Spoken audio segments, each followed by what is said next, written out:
vise dig nu her, hvordan du laver ind- og udstigning af turkajakken fra lavt vand eller inden for strand.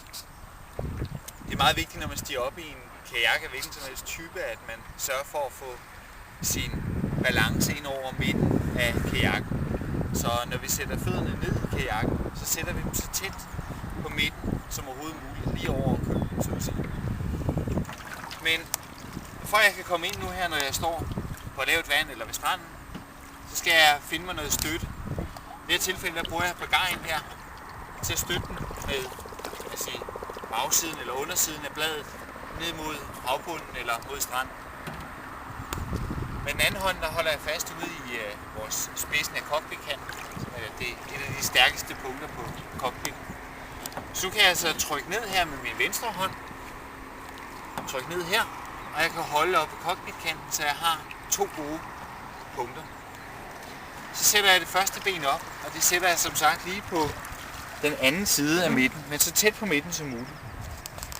Så tager jeg og holder fast med min hånd ude i cockpitkanten og sætter mig langsomt ned. Og så jeg har balancen, så slipper jeg en lille smule fra cockpitkanten, men holder stadig grebet i min pagaj og støtter mod bunden. Læner mig ud mod pagajen, der hvor den støtter på bunden, og sætter mig til rette. Og så er jeg klar til at rulle. Så jeg så stille og roligt indstig. Sørg for at have balancen. Sørg for at have balancen ned over midten af kølen.